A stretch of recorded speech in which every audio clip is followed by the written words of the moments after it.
itu masih kemo dan kita kan kemo kan Aisyah kemonya tuh di Singapura. Ada satu jenis kemo tuh yang dia tuh paling mahal karena dia untuk kemo itu dia tuh harus diopname selama 3 hari.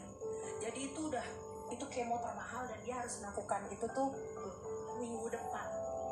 Dan hari itu seminggu sebelumnya itu saldo di rekening aku itu nggak sampai 200.000. Sementara kalau kemonya berapa? Ribuan dolar. Sama dengan puluhan juta. Dan itu aku harus ada kurang dari seminggu. Terus? Dan pada saat itu kan aku nggak ada kerja ya, maksudnya aku keadaan di Singapura, aku nggak bisa kerja, aku nggak bisa keluar dari Singapura juga karena waktu itu lagi pandemi, jadi perbatasan ditutup. Jadi kalau aku keluar dari Singapura, aku ke Indonesia, aku nggak akan bisa lagi balik ke Singapura. Kalau di Indonesia masih bisa maksain kerja atau minta kerja ke siapa gitu ya? Masih bisa. Singapura. Jadi di Singapura keadaannya. Jadi betul-betul waktu itu dalam keadaan tahu dalam waktu seminggu ini kayaknya nggak akan ada duit masuk. Terus anak aku harus kemo dan kemo itu kan per tanggal ya, jadi nggak boleh mundur. Ya, kalau mundur harus dari awal lagi. Harus dari awal lagi, jadi sesuai dengan jadwalnya. Jadi waktu itu aku tuh inget banget, aku cuma bisa nggak berani ngomong sama mama juga waktu itu, beliau masih ada juga waktu itu, Papa Indonesia juga lagi nggak memungkinkan situasinya. Jadi aku cuma malam itu aku ingat banget, aku cuma nangis sampai nggak bisa ngomong pada saat sholat karena mama selalu bilang sama aku, Mbak, kalau kamu lagi ada apa-apa kayak gitu, hal yang tidak mungkin tuh Allah bisa kasih karena tidak ada yang tidak mungkin bagi Allah. Jarak terdekat kamu dengan Allah itu pada saat kamu lagi sujud. Jadi pada saat kamu lagi sujud, apapun yang kamu kepengen omongin, yang kamu khawatirkan, bilang. Tapi aku ingat banget saking khawatirnya aku saat itu, aku sampai nggak bisa ngomong apa-apa. Jadi pada saat sujud itu aku cuma sujud dan aku hanya nangis. Aku cuma bilang, ya Allah, aku cuma gitu terus aku.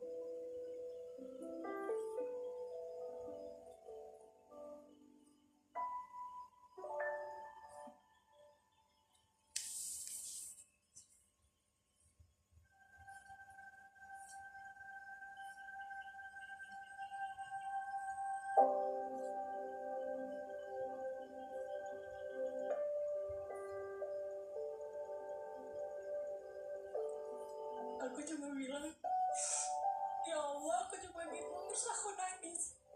Aku gak bisa ngomong apa-apa karena aku betul-betul merasa gak berdaya pada saat itu dan aku gak tahu aku mesti gimana. Jadi aku cuma nangis aja di situ, keluar air mata aku sampai sini. Aku cuma ya Allah, ya Allah, ya Allah, ya Allah, cuma gitu aja. Dan lama sekali sampai betul-betul capek aku, sampai betul-betul puas aku nangis tanpa aku ngomong sepatah kata pun. Aku cuma bilang ya Allah, ya Allah, ya Allah. Dan itu memang Allah itu maha penolong. Gak berapa lama dari itu tiba-tiba ada perusahaan dari Indonesia yang kepingin bikin kelas Zumba tapi pakai Zoom. Masya Allah. Kelas Zumba pakai Zoom. Dan waktu itu langsung dia mau kasih pembayaran yang dibuka. Jumlahnya mana tuh itu semuanya? Hampir, tapi pada saat itu dengan jumlah yang segitu aku udah bisa mulai untuk masukin anakku dulu ke rumah sakit untuk mulai kemonya.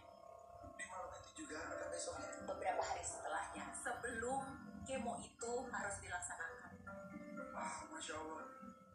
Jadi itu yang aku percaya bahwa kita sebagai seorang ibu itu harus selalu yakin dan percaya bahwa Allah itu selalu hadir untuk dengan segala pertolongannya untuk kita. Apalagi pada saat kita ingin memperjuangkan sesuatu untuk anak-anak kita, karena gak mungkin Allah tempatkan kita di sebuah medan perang tanpa Allah hadir dengan segala pertolongannya. Asal kita minta mohon. Jadi aku bangga sama kamu. Kamu tetap semangat, tetap tegar, tetap kuat, dan terus jadi